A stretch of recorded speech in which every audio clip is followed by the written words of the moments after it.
Hey guys,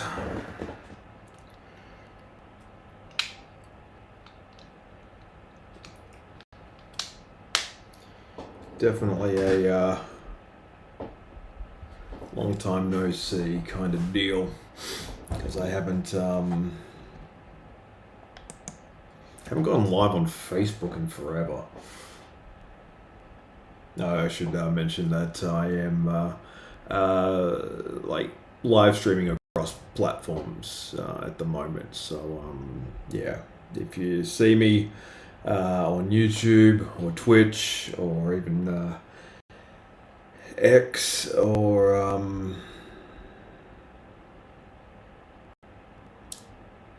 yeah, that's pretty much it. Now that I think about it, I was going to be on TikTok, but I decided against it this time around because yeah, I think I got a little bit distracted with the inundation of the comment section.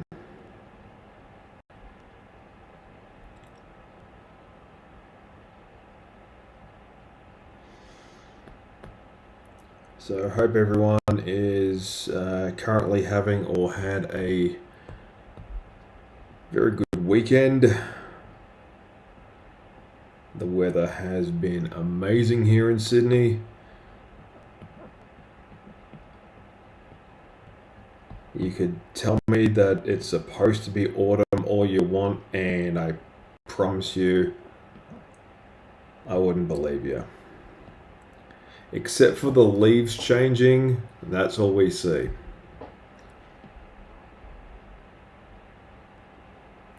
That's the only indication. Oh, and the sun goes down a little earlier. That's about it.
So I drew this one originally back in 2018.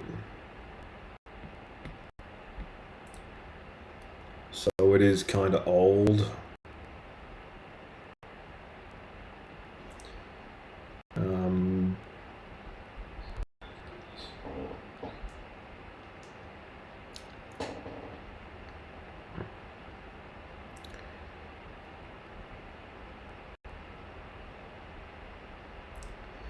and it is a yes, I am. Yes, I am currently doing this one on Procreate.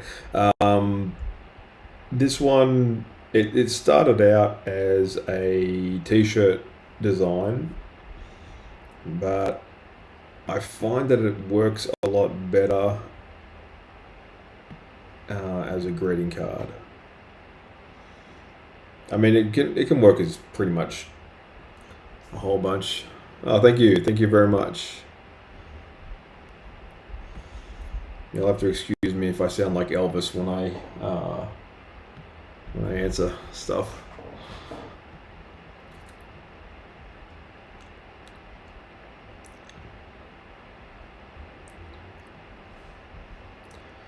So yeah, the little sea otter picture um, is by far my most popular.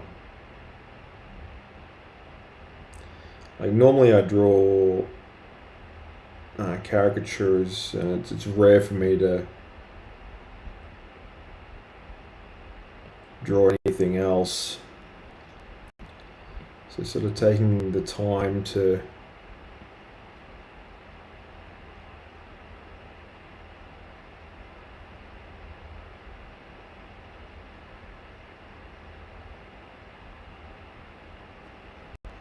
make something a bit different.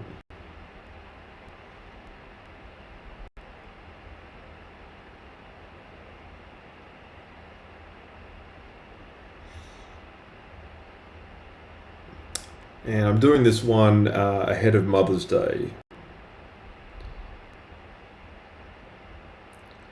So,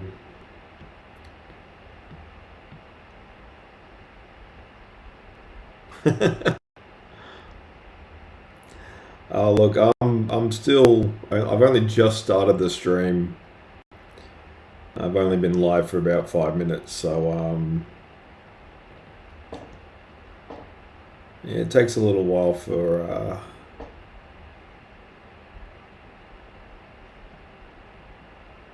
things to pick up. But yeah, I like the idea of how they sort of just chill out in the kelp forests, and they like hold hands to stop themselves like floating away.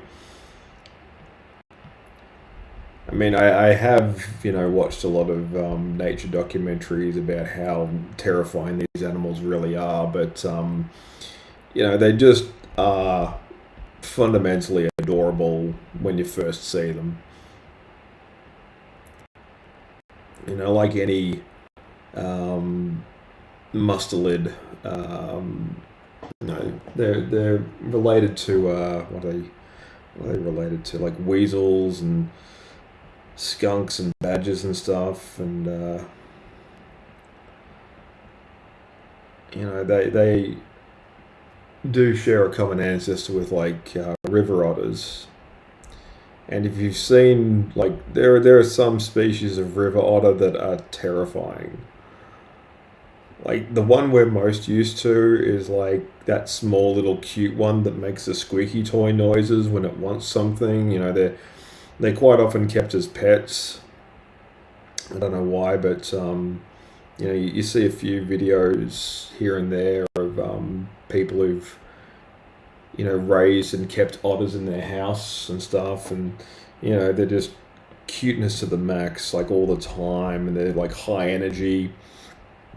And they're extremely needy, and they squeak a lot, and they just pour on the adorable to the point where it's like it's almost suffocating. But in the wild, these animals, they're fighting for survival, pretty much.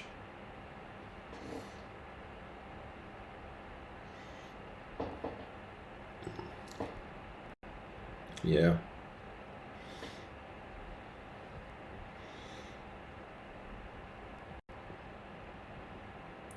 But I think Amazonian otters, if you look up those things are hectic as.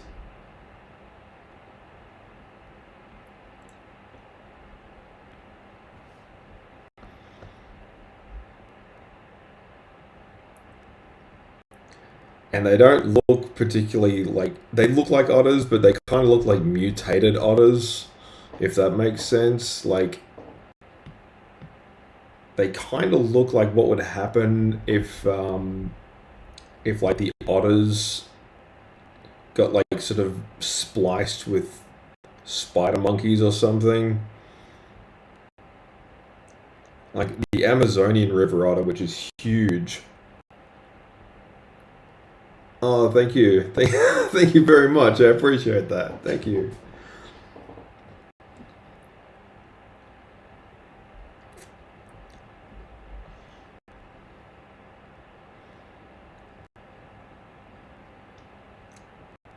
Yeah, I've been sort of working on this one more or less for the last. Uh, yeah, like I said, I originally drew this back in 2018, and there's a certain, I guess, labor of love element to it.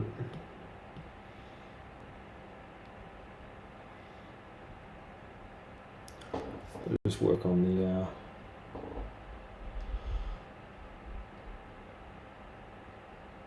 the faces a little bit.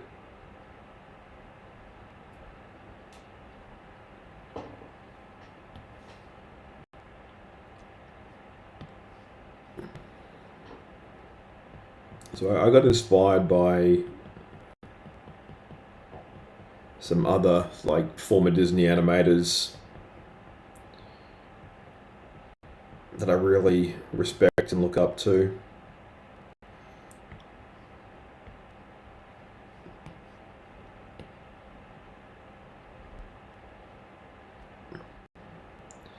And one in particular that I absolutely 100% love the work of is Aaron Blaise, or Aaron, yeah. That guy's stuff is next level fantastic.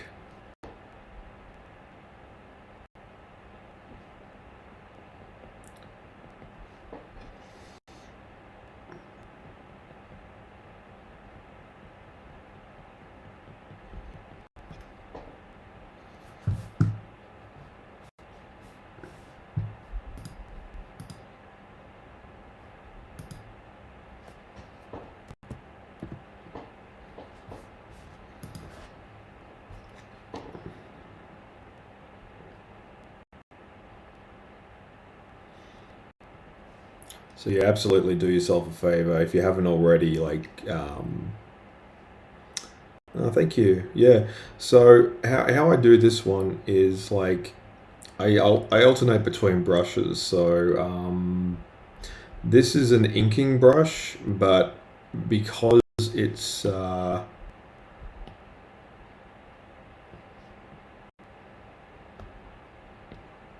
because it has that sort of like scratchy, kind of soft, fuzzy effect.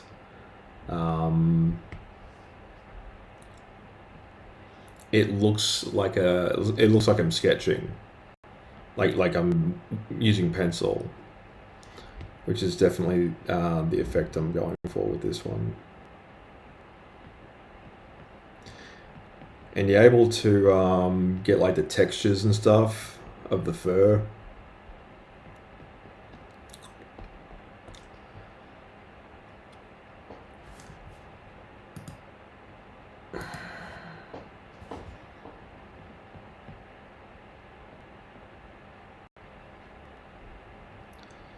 Because these little guys are absolutely covered in fur. Like they have like multiple layers of thickness when it comes to the coats. So the outer coat sort of provides protection from the freezing Arctic waters and stuff because they're not very big,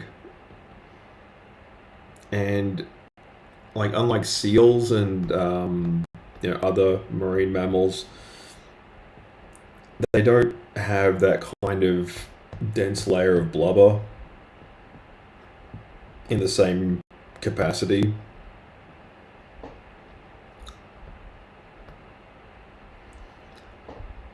Ibis paint? No, I haven't. No, no, no. I primarily like my two weapons of choice, I guess you could say, is Procreate. I mostly use Procreate and Photoshop, but I don't use Photoshop as much as I used to.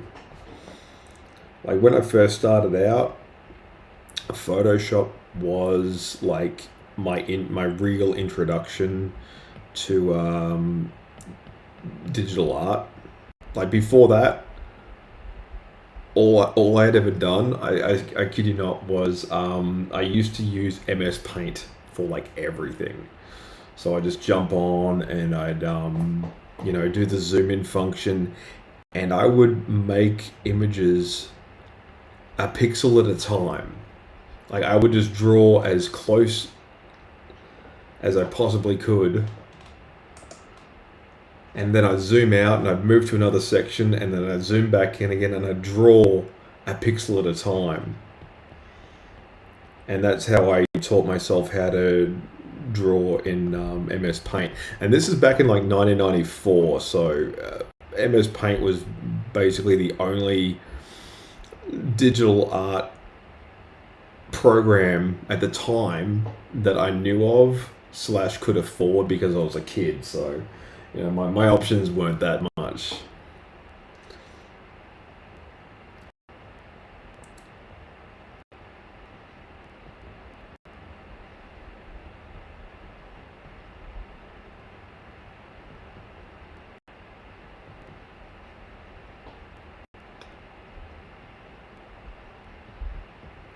Actually, I'm thinking of bringing back and working again using like MS Paint. Like I missed that program. I haven't used that since the 90s.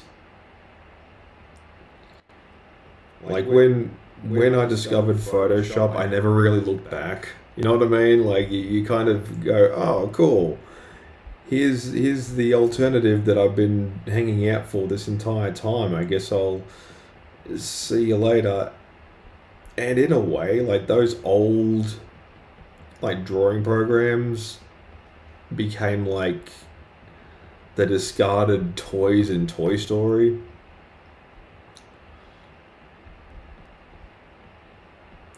Which is interesting because they keep making Toy Story.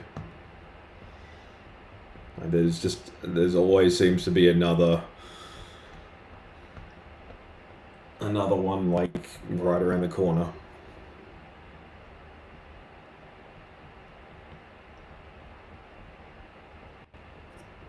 And look, I love the Toy Story movies. I haven't really watched any of them since Toy Story 3 though. Like I thought, yeah, look, Toy Story 3, that's like that's my cutoff. I'm good. I don't really need to see any more of these. Then they made Toy Story 4, and I'm like, oh, okay. I think I'll sit this one out. Like, I was like, my interest in movies also kind of didn't like follow me very far into adulthood. Like, I can sit and watch like the movies I grew up with. You ever do that? You just go, you know what?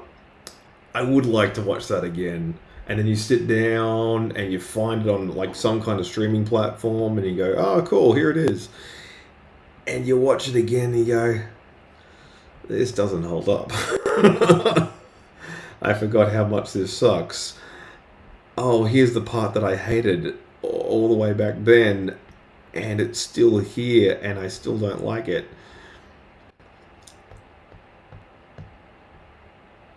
Oh, sure, sure. I'm currently playing.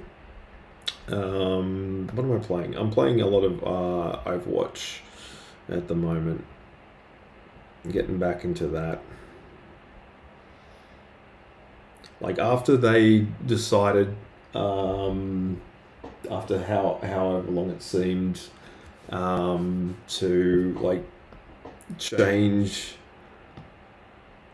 the game back to its original name, which I knew they were going to eventually do because, you know, calling it Overwatch 2 when there was really no reason to do that, it was confusing, but like, you know, at the time it was like desperate measures or whatever. But yeah, yeah, when they renamed it, I was like, all right,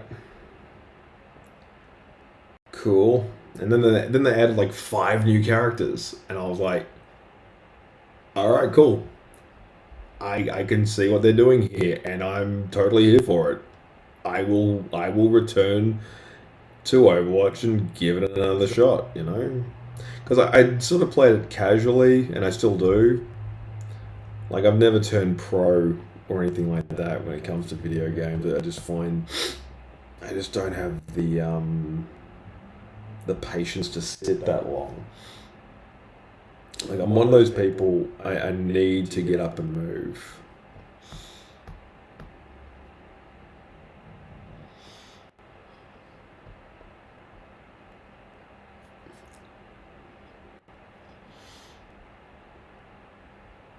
Bendy and the Ink Machine. I've seen that, and that looks really cool. I like how the art style in that is just very unique and weird, and I haven't played it. It's definitely on my like to-do list of if I have the time, I will. But I've got no real plans to play that one. But I will say that it does look cool. I also played what else? What's it called? What's that game called?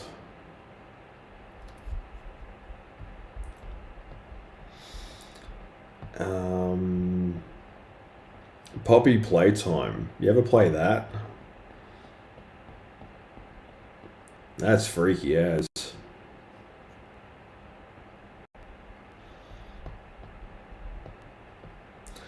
Look, don't worry too much about like not having enough dough to afford video games. In this economy, I don't expect anyone to have the extra discretionary dough just to like throw on like a platformer or whatever.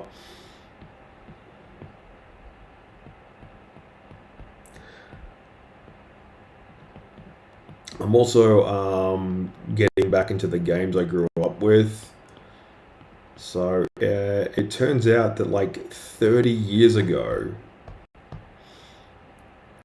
this like only a couple of days ago, Earthworm Jim was ported to PC. So it was Earthworm Jim officially first appeared on DOS machines. So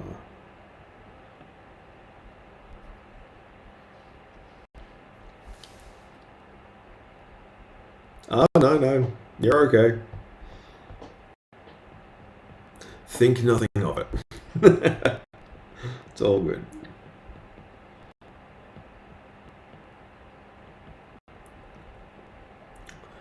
But yeah, like that game, 1996. I was in high school. I actually just started high school, like I think the year before. And oh no, wait, yeah, pretty sure I was. Yeah. All I know is 30 years ago does feel like the blink of an eye. It really does.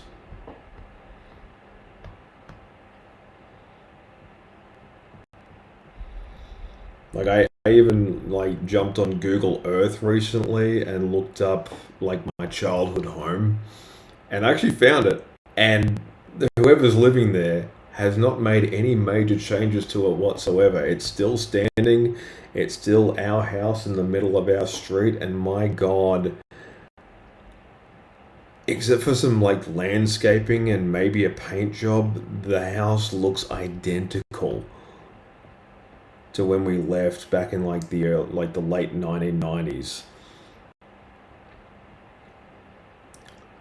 And it's kind of bittersweet because like all those memories just flash back, or flush back as the case may be.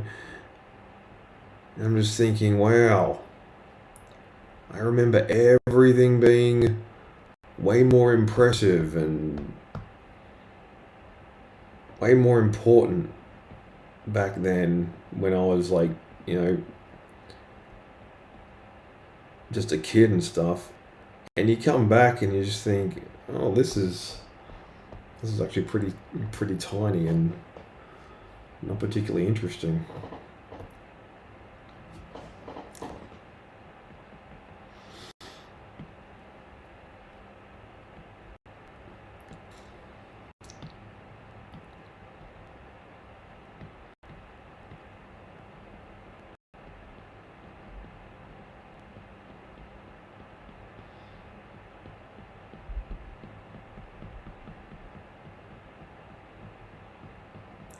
The cool thing about the smudge tool is out of the ones that I've done, or just like from other artists, like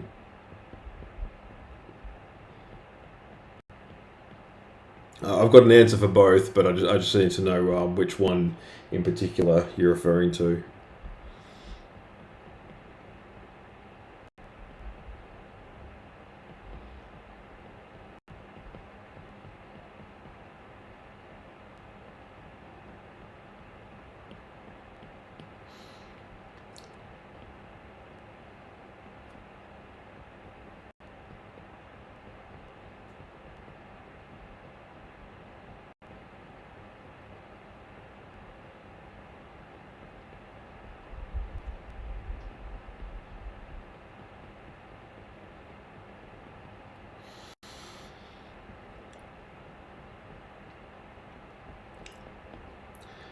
Because there's a few art, like artworks that I absolutely, just off the top of my head, that I absolutely love.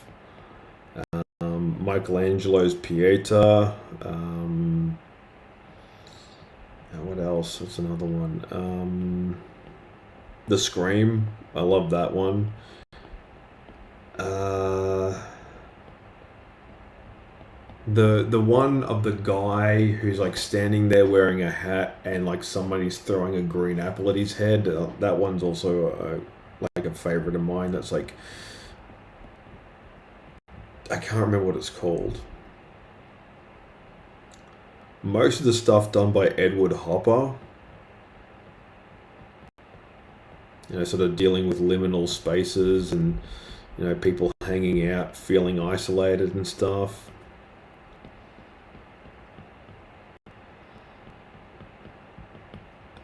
I think those are very resonant.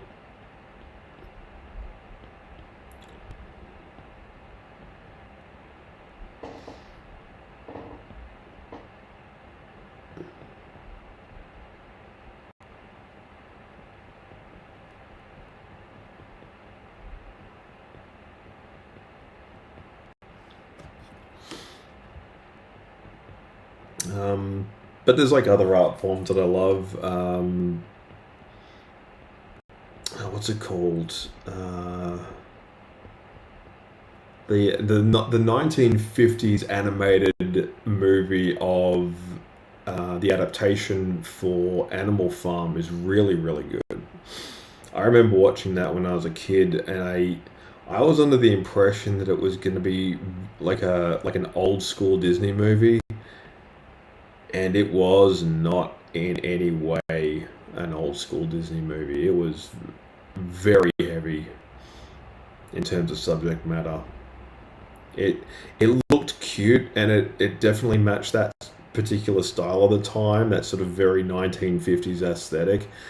But man, like if there was an allegory movie that was just an absolute like cultural gut punch, yeah, I'd have to say um, Animal Farm, top of my list.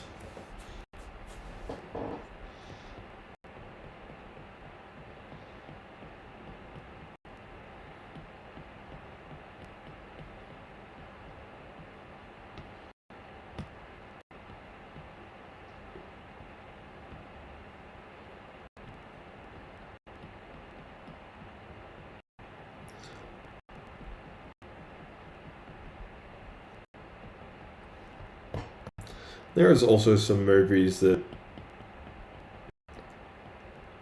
I personally cannot stand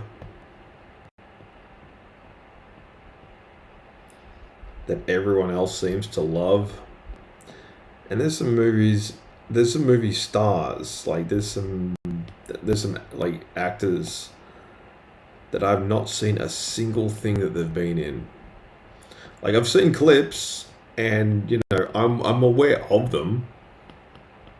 But yeah, but does that ever happen to you? Like you just you know of an actor, but you've never seen anything that they've been in, and then they kind of and when you see them in like sit down interviews, they come across as like weird and not particularly pleasant and everything like that, and you just think, Oh, I'm going to go out of my way to avoid whatever this person's, you know, um, cultural impact that they're trying to have. Like, I think the older I get, the more I notice these things. Like I'm just because like your level of patience does run out for that kind of stuff. I find,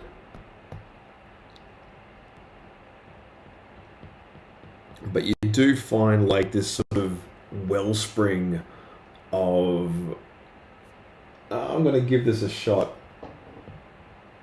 for stuff that you can see like a glimmer of potential in. Like it's not very often, and you have to really kind of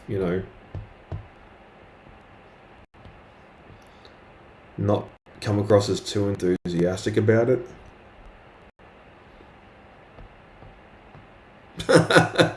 Not a problem. You have a great night, and I'll see you soon.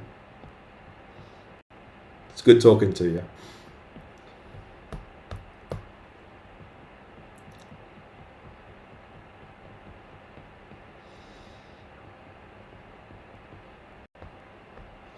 Hey, how's it going? Good to see you.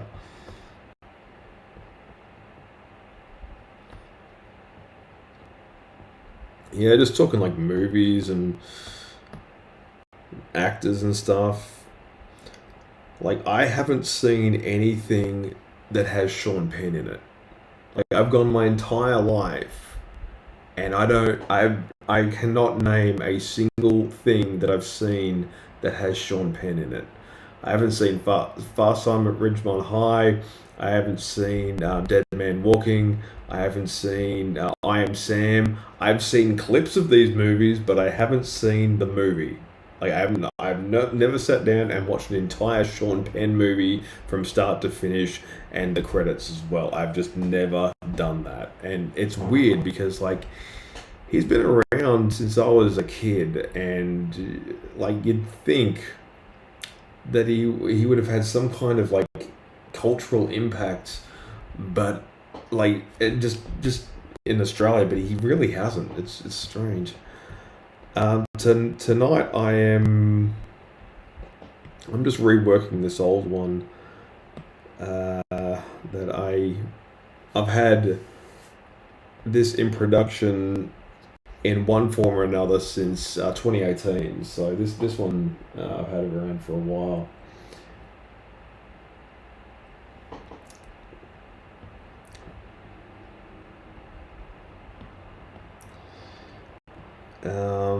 The thing is, like, I needed to finish this one years ago, but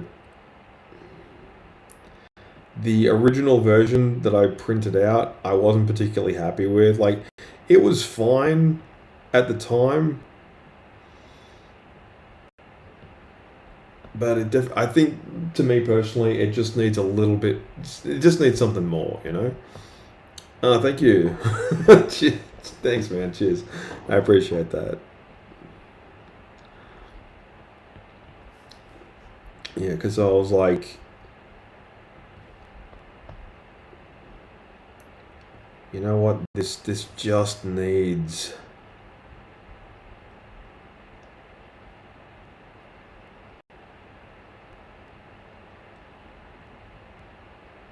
just a little bit more effort put into it.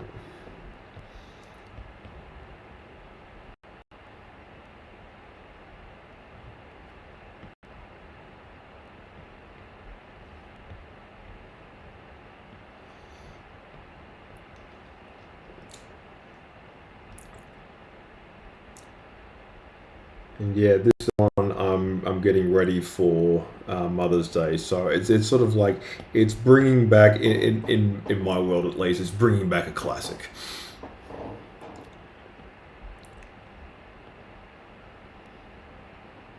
So I was inspired by another artist who does similar work to this. He does like cartoons and he does like fan art, but he also does like a lot of realistic stuff.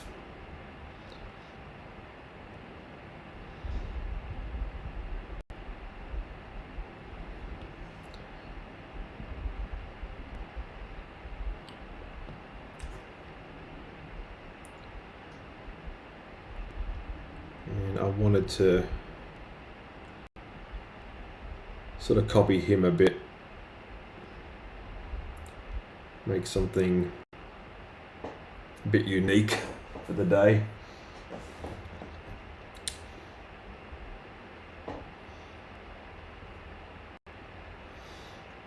But yeah, yeah, I've never seen anything with Sean Penn in it. It's weird, like, and I've never really sought out anything that he's been in. Like I've seen stuff that his younger brother's been in, like Chris Penn. I've seen stuff that he's been in, um, just because he plays a well when he was alive he plays a very convincing um, like gangster. Like he's a good Italian mafia guy.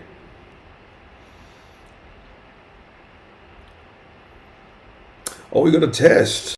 Oh, okay, yeah, no worries.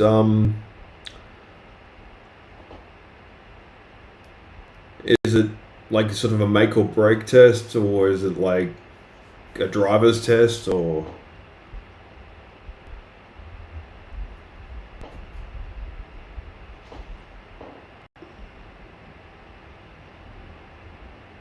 man? I'm getting ads on my stream for the craziest stuff. Sensodyne and the Devil Wears Prada. Gotta love that. Or is it actually a proper like it's like a school test?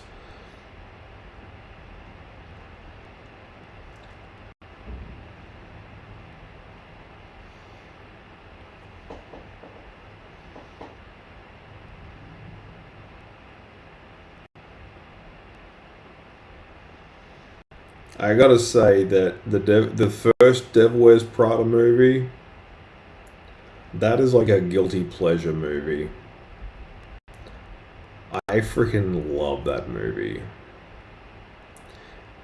And my interest in fashion is at best like if I can get away with wearing the same thing forever, like, you know, collared shirt, jeans, and sneakers, I will. My idea of dressing up is essentially like cosplay as like a functional adult, if that makes sense. Like I will wear a suit, but only if I absolutely have to and there's no other alternatives. But that movie gave me an appreciation for like the haute couture world of fashion, like really nothing else. Because I think that movie is a guilty pleasure movie for like a lot of guys that have like no idea how to dress like stylishly. You know, they're sort of casually, you know, talking about how like belts and socks and, you know, different bits and pieces all sort of fit together. And there's young Anne Hathaway with her big, dewy, doughy eyes, just like, oh, I feel like a fish out of water and stuff. And just like, oh, you kind of want to give her a hug most of the time in that movie.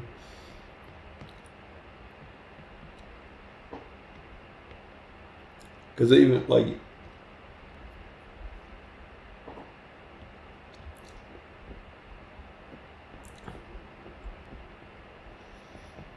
Meryl Streep is an intimidating person, like even when she's not in character.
Yeah, absolutely, man. I'll be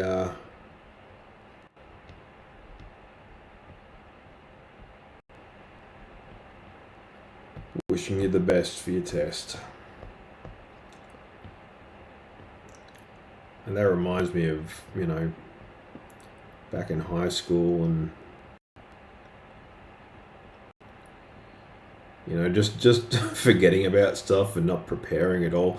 And that's the thing, like I used to live in the moment a lot, and now I'm just like planning ahead, sometimes months, even years in advance.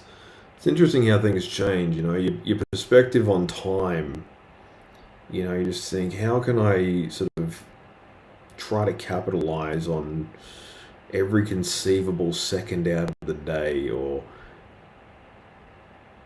if I've got like a spare hour and a half and stuff, like what can I, what's the best use of that time?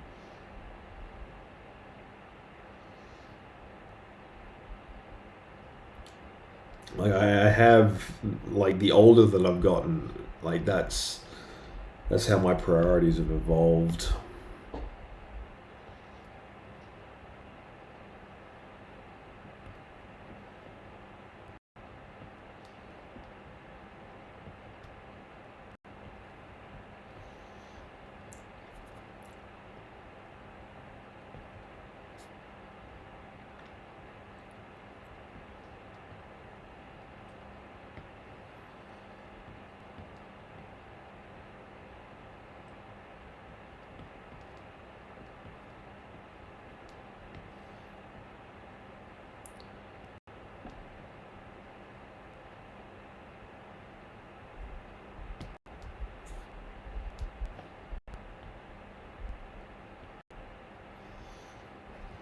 You ever just do that sometimes? You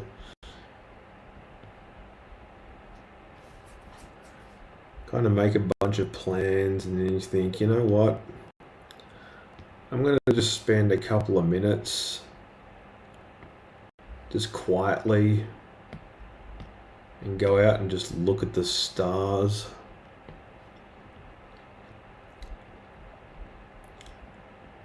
Like I did that like about an hour ago. Just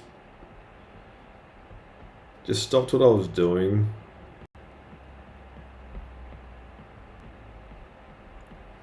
I just wandered out. It's a beautiful night tonight. I just looked up at the stars.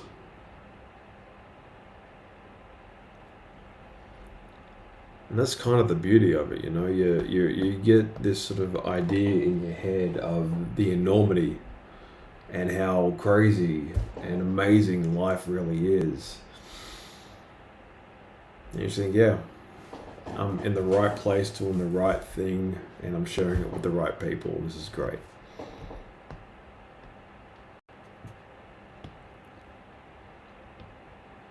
Although maybe I am being a little bit, maybe I'm being a little bit too philosophical about the whole thing.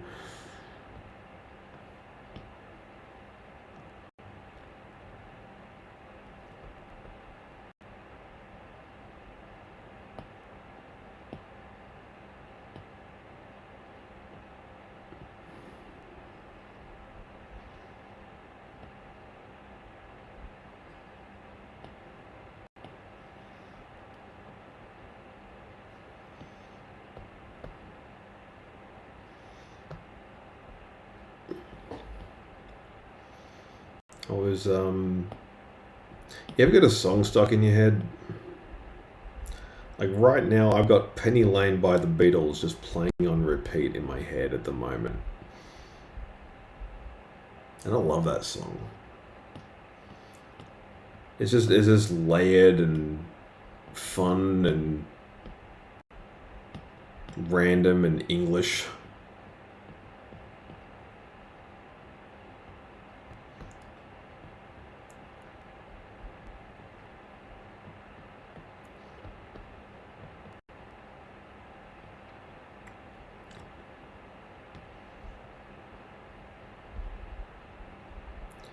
So that Michael Jackson movie came out, and everyone's been sort of raving about it.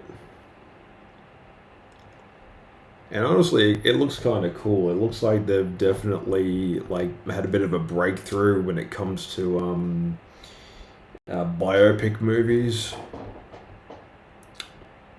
But I don't think I'll go see it.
Sometimes I just get caught up in the work and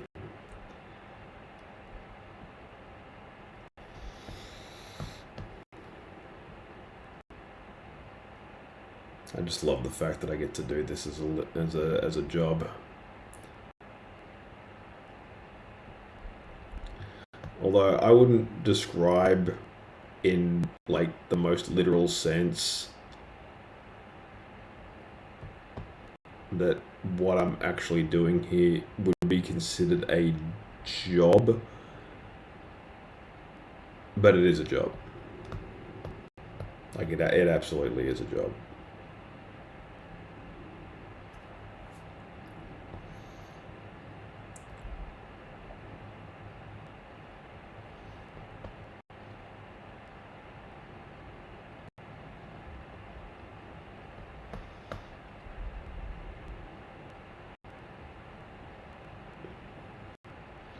Speaking of Michael Jackson, I discovered only yesterday that there is a version of Thriller that is not Thriller. So, Thriller started out as a completely different song called Starlight.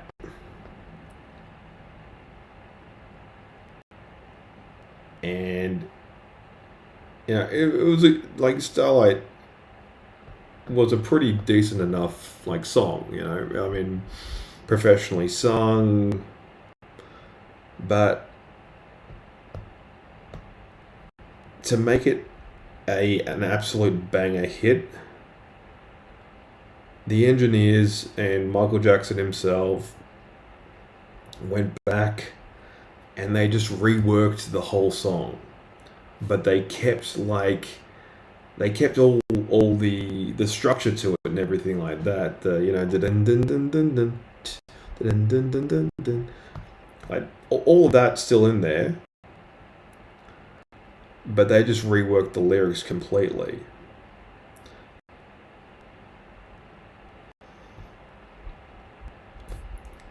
And now that I've heard Starlight a couple of times,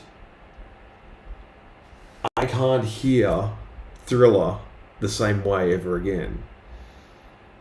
It's like when I listen to Starlight, I hear Thriller, and when I listen to Thriller, I hear Starlight. It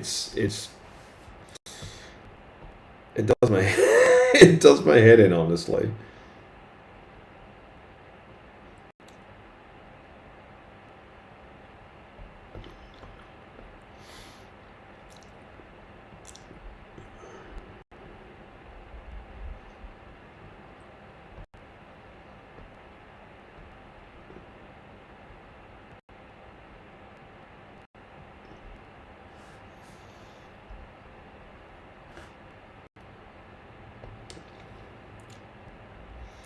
But yeah, if you haven't heard Starlight before by Michael Jackson, look it up.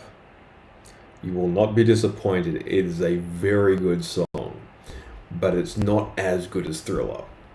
But it is. It's technically it is Thriller, but it's not Thriller. It feels like a Thriller ripoff with different lyrics, but it's done by the same guy. It's a very weird experience. But you listen to Starlight and you listen to Thriller back to back, and the two songs are structurally identical, but the lyrics are so weird and different, but at the same time very familiar that like you can see how it was made.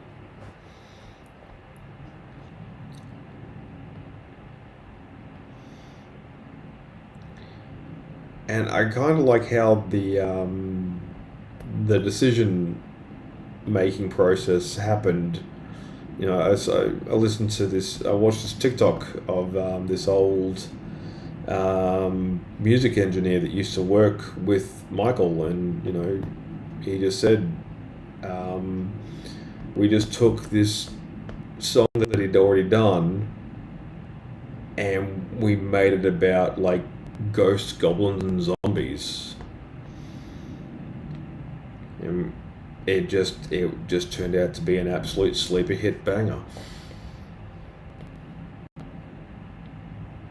You know, a little bit of out of the box thinking, and you know, you call up Vincent Price to do a guest voice, and yeah, because I think the enormity and how much of an impact Michael Jackson had on the world, and what we lost when he passed away, really hasn't been fully, like, I don't think it's been fully, um, I don't think it's been fully sort of accepted yet. Because he kind like he was a controversial figure towards the end, you know, and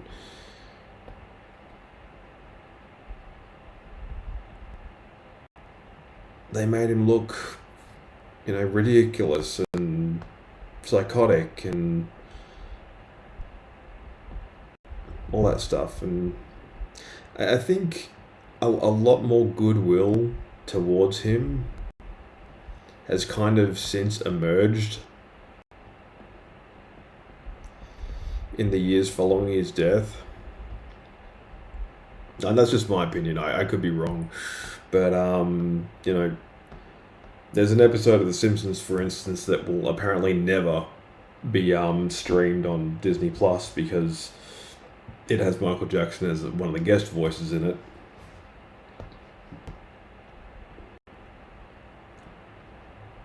It's called Stark Raving Dad, if anyone's wondering. Um, and yeah, it's actually not a bad episode. I remember watching that as a kid and just thinking, oh wow, is that Michael Jackson? Or like a really good impersonator of Michael Jackson.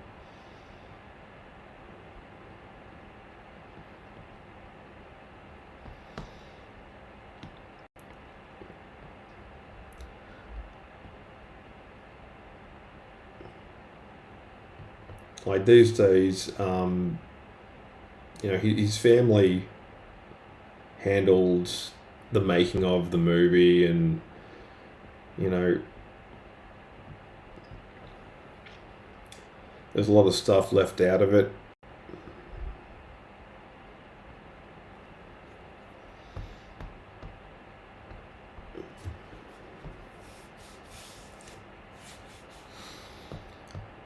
Like I haven't seen the movie, but apparently, as far as biopics go, like a lot remained kind of omitted, and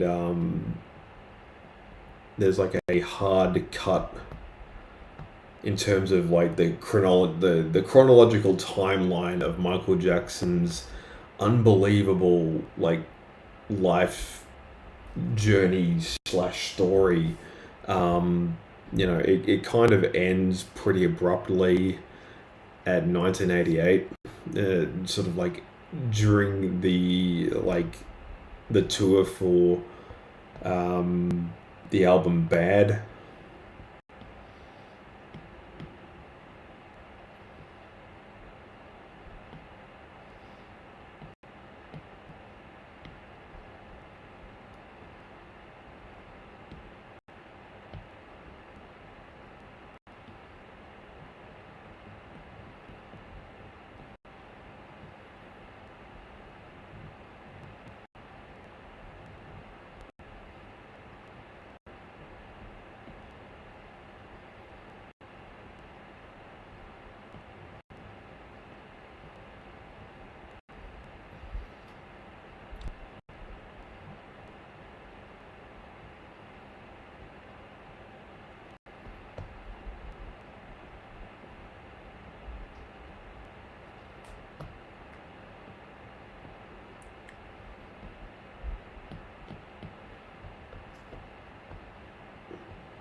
Because like people are still talking about him, you know, even now.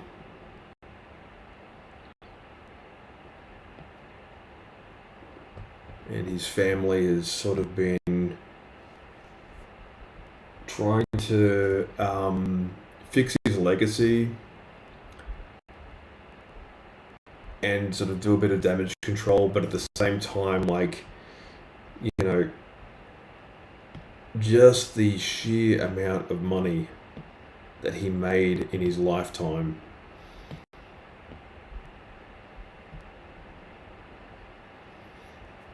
Like, most of his extended family will never have to work a day in their life. That is how insanely rich the family is. Like, I don't know enough about like the dynamics, but yeah, it's something else. But anyway, guys, I'm going to leave it there. Thank you once again for everyone who showed up and stuck around for a little while and checked out the live stream. I do appreciate it. I think I've actually figured out like the right lighting format as well, so I'm pretty happy with that too. So yeah, in the interest of not waffling on for too much longer, I'm gonna leave it there, and I will be back to do another live stream relatively soon. But yeah, until then, I will say I will see you when I see you, and yeah.